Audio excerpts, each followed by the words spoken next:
Hello.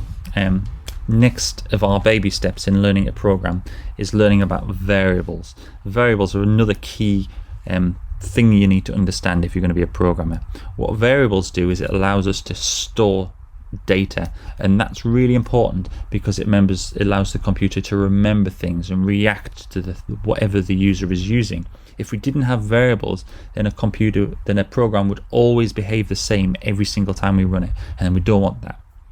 And we want it to change depending on what we're using. So that's what we're going to talk about today.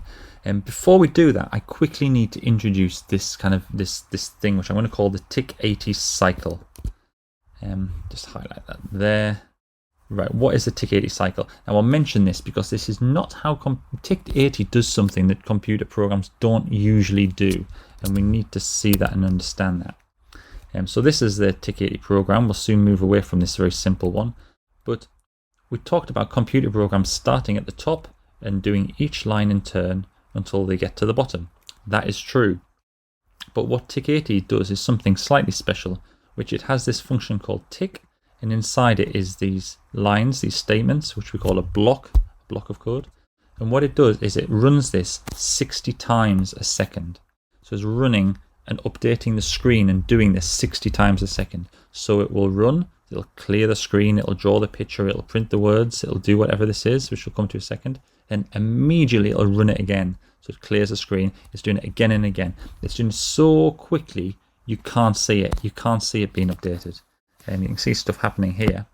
I'll talk about another time. But that's what's happening. It's running this again and again and again and really quickly. And it's important we understand that for what we're going to learn today and what we're going to do in the challenges. Okay, so we've talked about why we have variables. It'll help us to store data, to adapt to what's changing. So let's have a look at what they are and how we use them. So let me quickly show you in the application. So we have three variables here. We have t, x, and y. Okay, so what is this doing? What are these lines doing? The way I like to think of variables are a box in which we can put data or information. And in many ways, in the computer, that's exactly what they are. They're a location in memory that we can stick data. But helpfully, we can give this box a name. So for example, I might call this box age. And this name tells me a little something about what data is in this box. So I might put the value 21. And that means that this age variable is currently 21.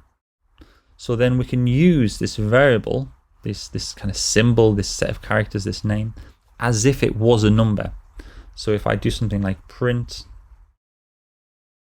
age, so instead of putting a value in here, I could have put 21 in there. Nope, I'm going to put the name of the variable in here, and that will print out 21.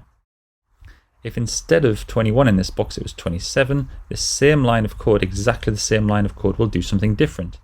It'll print 27. So that's the power of variables. It allows us to use a word or a name that represents a value, and we can change that value depending on the circumstances. So the way we set this value here in the box is by something called an assignment.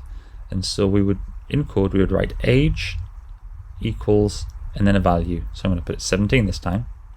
And what that does is two things. One, it creates the box, actually creates the space in memory to put stuff.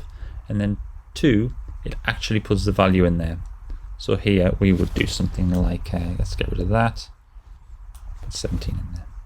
So that is what's called an assignment.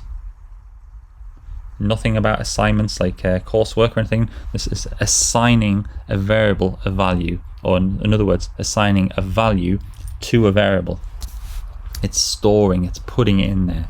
And we jump back to our program, we can see this is what's happening here. This is creating a new variable called t, and it's assigning a value 0. X and y do the same thing. Right, so that's all there is to them really, to begin with at least. We have variables, which are boxes that represent values. We can change what number or what other types of data, we'll come to another time, is in that box by doing something called an assignment.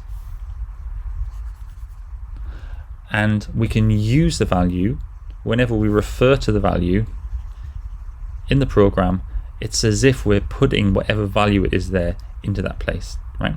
That's all you need to know about variables for now. So let's see this in action. So for example, if I wanted to create a how should I do this? So let's get rid of these. Let's get rid of that.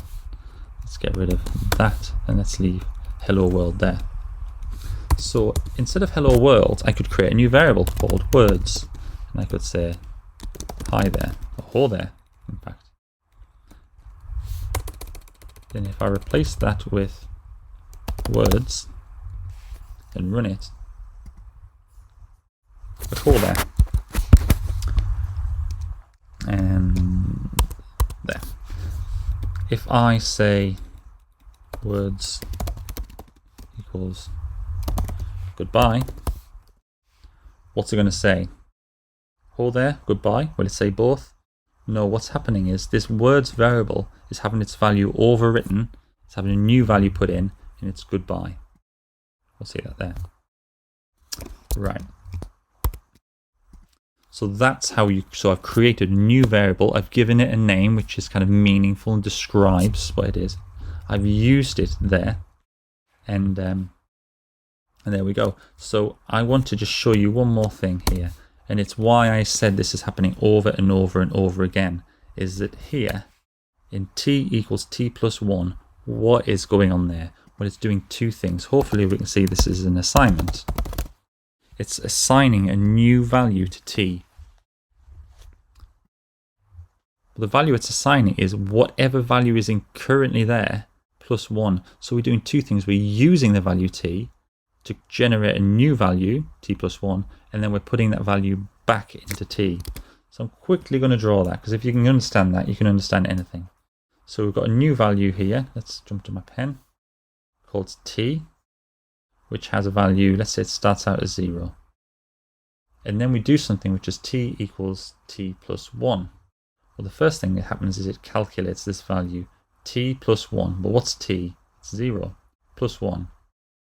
That equals 1. So this whole line here then becomes t equals 1.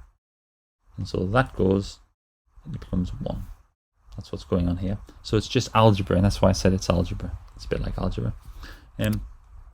So I said this function gets run every 60 times a second.